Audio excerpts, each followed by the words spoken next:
What did we learn from the NFL Combine, and how does it matter for the Green Bay Packers moving forward? What did we learn about Aaron Rodgers and his status potentially among teams that want to trade for him? Plus, speaking of trades, Brandon Cooks, DeAndre Hopkins, we might have a better understanding of what their market looks like. All of that on an absolutely loaded show today. You are Locked On Packers, your daily Green Bay Packers podcast. Part of the Locked On Podcast Network, your team every day.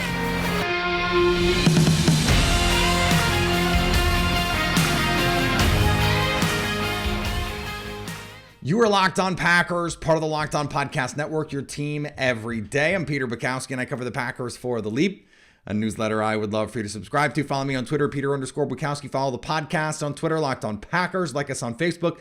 Subscribe to the podcast, iTunes, Spotify, Google Podcasts. Wherever you find podcasts, you will find Locked On Packers, the #1 Packers podcast on the internet. On the show for fans who know what happened. They want to know why and how. Thanks to everyone who makes Locked On Packers their first listen every day. We hope you like starting your day with us as much as we like starting our day with you. We have Keith Sanchez from Locked On NFL Draft on the show tomorrow to recap the draft and doing that through the lens of the NFL Combine. The Combine played out in a really nice way by and large for the Green Bay Packers, because it provided clarity on a number of fronts. This was a small receiver class. Let's start with the sexy position. This starts a run of time where the Packers get to figure out, okay, who fits, who doesn't, right? And we knew that this was a small class. Jordan Addison, small. Josh Downs, Zay Flowers. These were Tank Dell. These were small players. We knew that going into testing. We didn't know they'd be this small. Josh Downs, 5'9", 170. Jalen Hyatt even, who is, tall enough, but 170 in the 170s, that's just not going to be big enough for a team like the Packers. Now, they still met with Jalen Hyatt. They knew he was small when they met with him. But I think if you're Green Bay, you're looking at this going, okay, Quentin Johnston, that guy's big enough. Jackson Smith-Njigba, that guy's big enough, but neither of them ran. Maybe they're both slow. Now, in the case of JSN in particular, I don't care. Cooper Kupp ran in the 4.6s, and Smith-Njigba tested even more explosive and quick than Cooper Kupp. Similar sizes and similar skill sets. I think Smith-Njigba fits perfectly in this offense with Christian Watson, Romeo Doubs. You put him in the slot and you are really, really cooking. But they have question marks.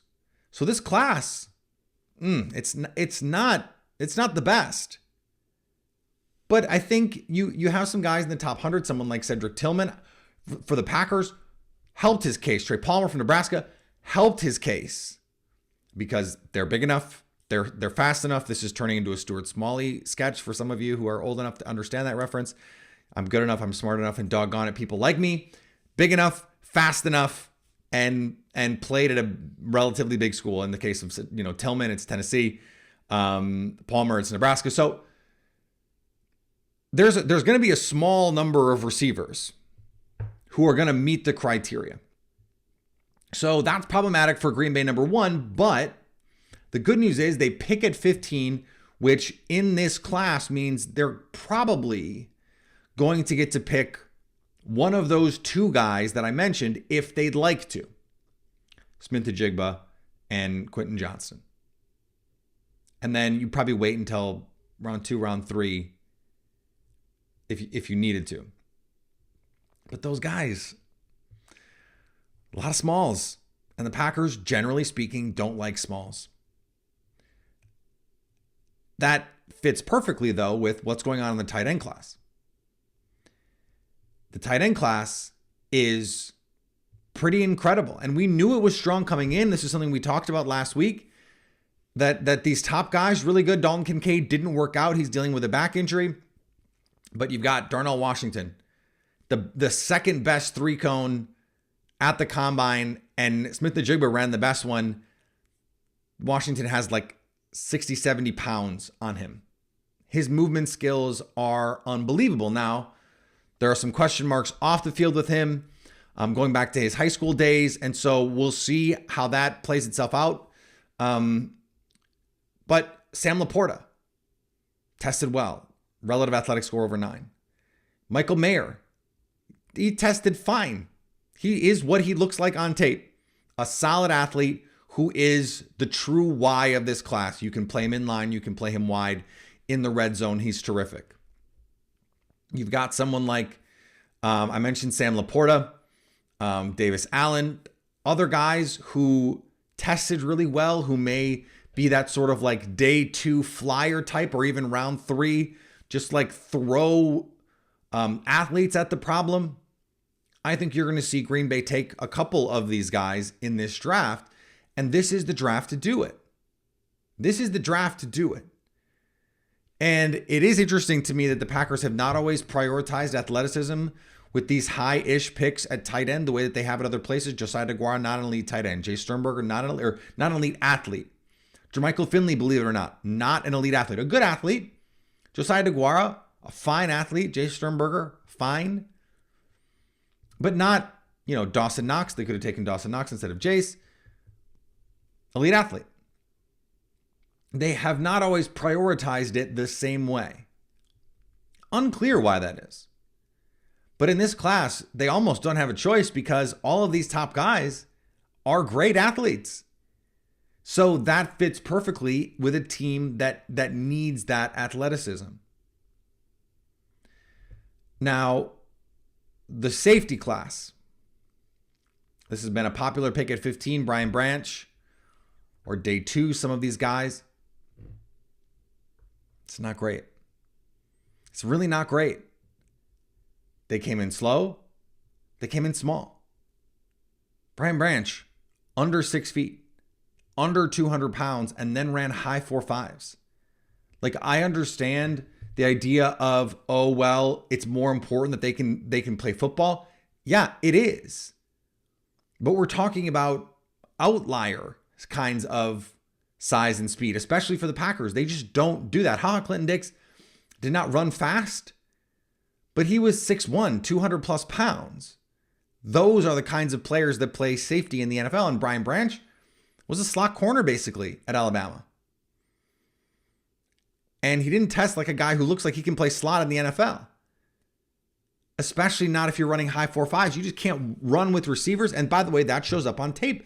And I took some heat a couple weeks ago before the combine, before we saw them test, when I said he doesn't look like an elite safety to me. Does not look like a guy I would take in the top 15, the top 20. In fact, I said not even the best safety in this draft.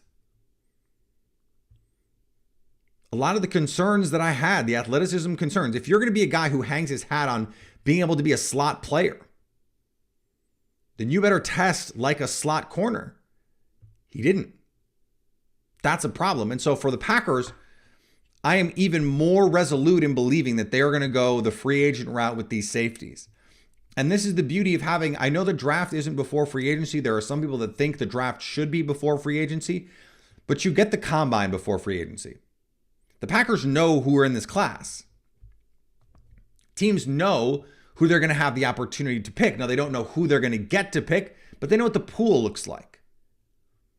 That's useful information. They also know what the pool of free agents looks like when they're looking at the combine and when they're looking at the draft. And so when they're planning out their offseason, they know, okay, these guys are going to be potentially available. We don't know if we're going to be able to get them. It's very similar in that way. So they can go into this going, okay, safety class, not very good. If we want a safety, you're going to have to go sign one. Receiver class, not great, but the guys at the top, like the Packers, may legitimately get to draft wide receiver 1. When you look at the teams picking ahead of them, a lot of them are going to prioritize defense. There's going to be 3, 4, maybe 5, probably 4 quarterbacks go. Young, Levis, Stroud, and Richardson are probably all going to go before pick 15. We know Carter and Anderson are going to go. Tyree Wilson's probably going to go. Okay, Like, it's pretty easy to get to 10. Christian Gonzalez, probably going to go. Peter Skoronski, maybe he's a guard, didn't have great, length. But it's not hard to believe that at the very least they'd get a chance to draft one of those two guys.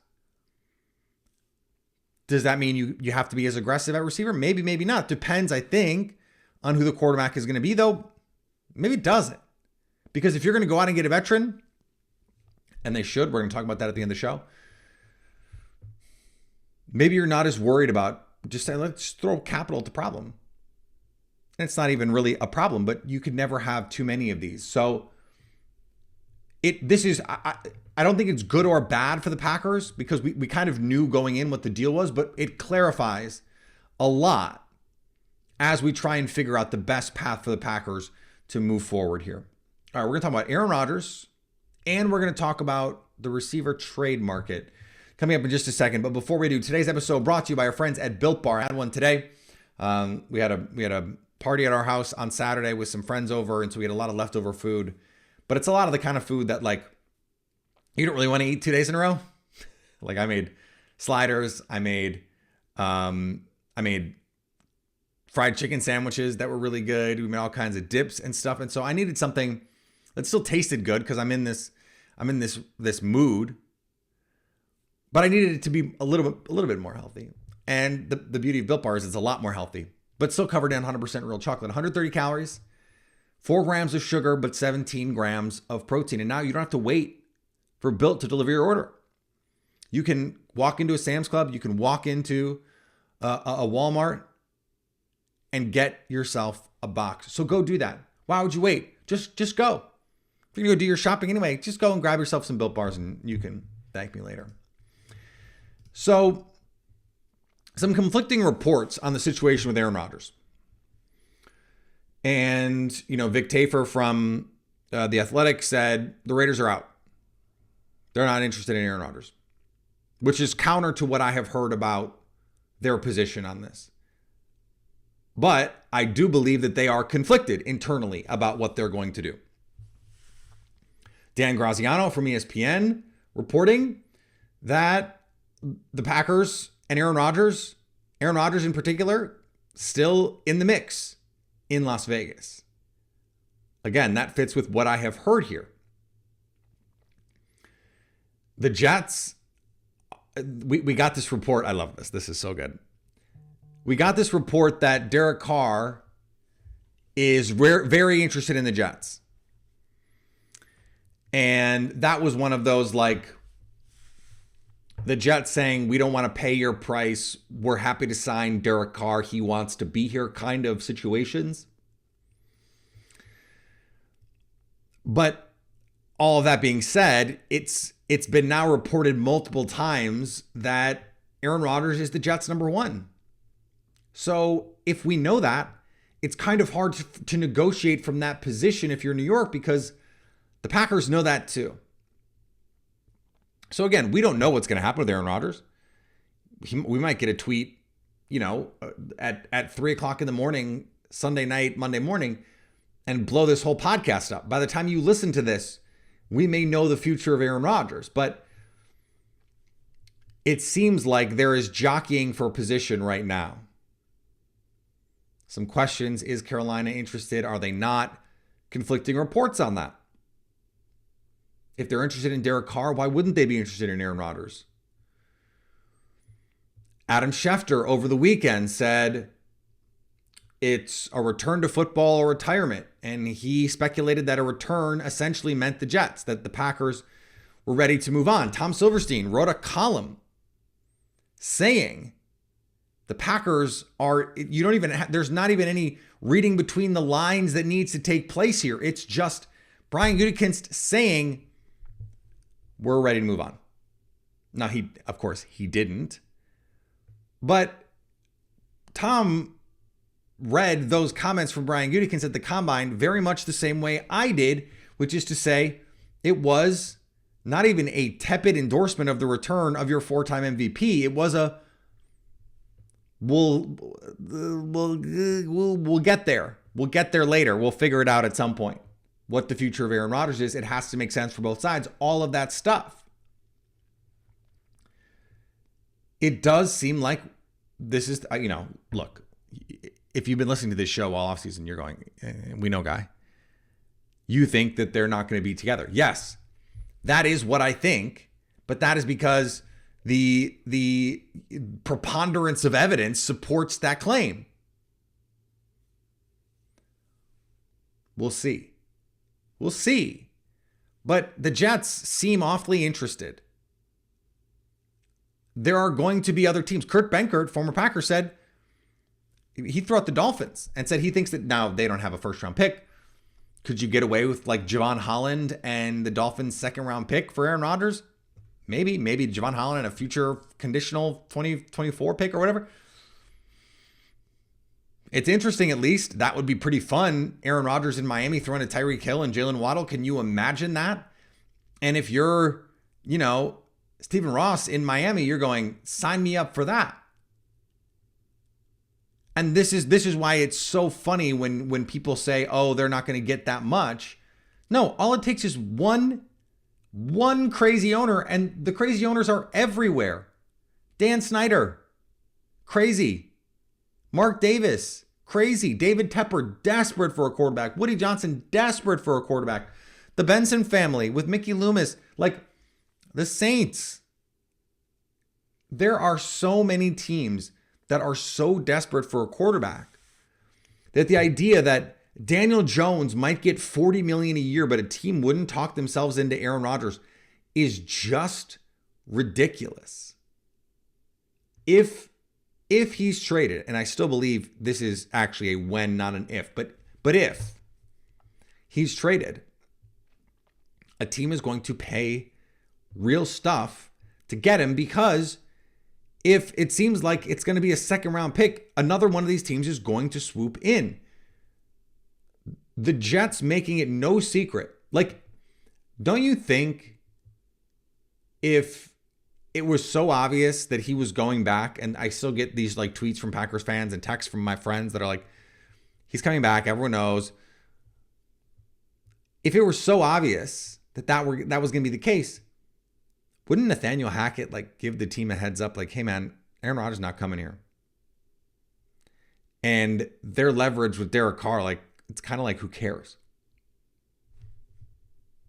Like, Derek Carr's a nice quarterback, but like, is he that much better than Jimmy Garoppolo? I don't know. Like, you could trade for much less stuff for Ryan Tannehill. Is Derek Carr any better than Ryan Tannehill? I don't know. Like, the reason you're out on this limb for Aaron Rodgers is because you believe Aaron Rodgers is gettable. Now, again, none of that means this is a done deal and he's going to be traded. I think that's the most likely outcome. But yeah, there could be a scenario where he goes back to Green Bay. There could be a scenario where he retires. I am more open to that than I have been at any point during the process.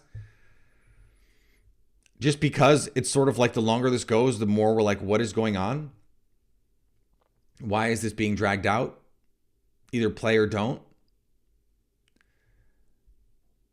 But I think the players are who we thought. It's the Raiders, it's the Jets, and the Jets are the number one. Rodgers is their number one. And it seems pretty obvious at this point the Packers are ready to move on. So if all of that is true, then maybe we're just waiting for the price, that they're just haggling at this point, and we're going to get an announcement in the next 24, 48 hours that Aaron Rodgers is a Jet. Because we're coming up. It's March 6th today. He made his announcement on March 8th last year. He said he was not going to drag it out as much as last year. Well, that's like now. That's today. That's tomorrow. That is the window that we're looking at here. So we'll see. We'll see ultimately what decision has been reached between him and the team, what the team wants to do. I can't wait for whatever decision to happen so we can analyze all of it. It's going to be amazing no matter what happens, because we're going to have so much to talk about no matter what the resolution is. All right, we're going to finish up here, but before we do, thanks for making Locked On Packers your first listen every day. Now go make your second listen Locked On NFL Draft. Damian Parson and Keith Sanchez provide in-depth coverage of the biggest NFL prospects with deep dives into sleepers and hidden gems that can change your favorite NFL franchise. Find Locked On NFL Draft wherever you get your podcasts and on YouTube, part of the Locked On Podcast Network, your team every day.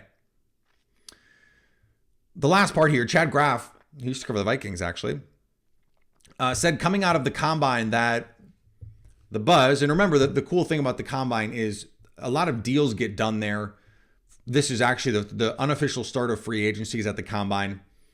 Front office people talk to agents and get a feel for where these guys' markets are, even though that's not technically how you're supposed to work.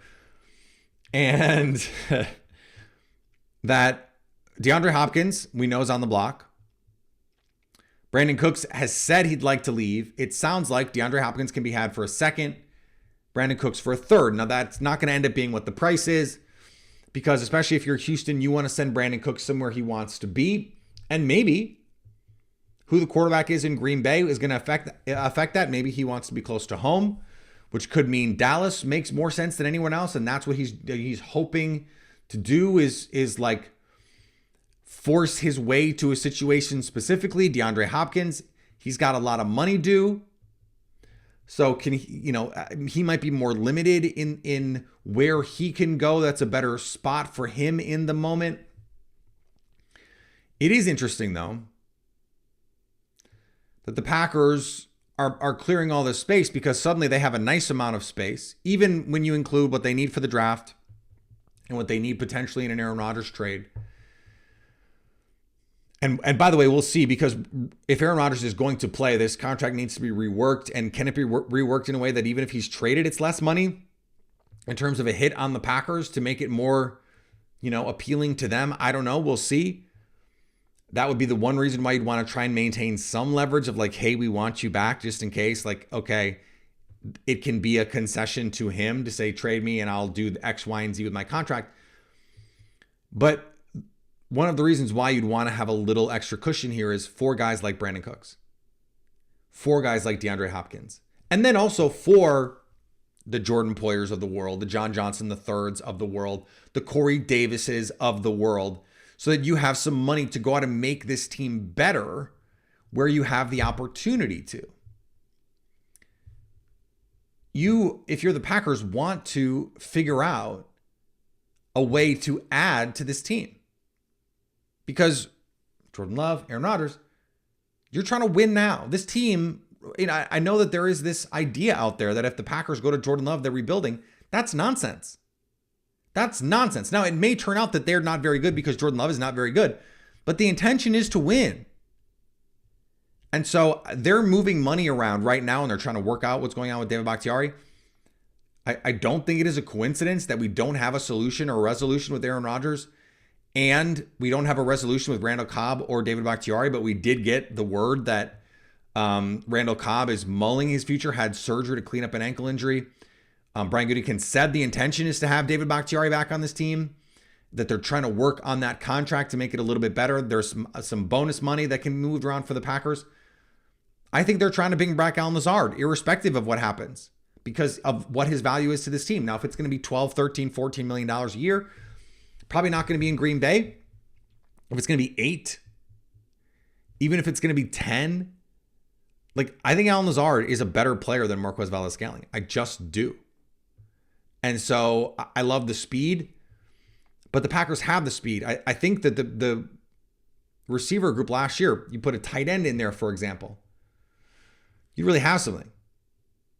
I really believe that, because I think Christian Watson's going to take that step, and Lazard, there's so much value in having a reliable guy, someone that with that body, with the blocking, all the ways, places you can line him up. Just don't run end arounds with him on 4th and 1. Like, just don't do that. It seems easy enough. But the Packers are keeping their powder dry here. And I made some predictions on Twitter that the Packers were going to spend some money on a safety. I think they're going to spend some money at receiver, whether that is a new player, someone like Corey Davis, or Allen Lazard. I honestly don't think there's that much of a difference in those two players at this point. They're both pretty young. They're both big bodies that can play in the slot and on the outside. Lazard is a better blocker. Davis is, I think the better pure receiver, but I don't know how big that delta is. And then you have the familiarity in the scheme and the structure in the actual city with the same players. I think that stuff matters too. There's some value there. How much? I don't know.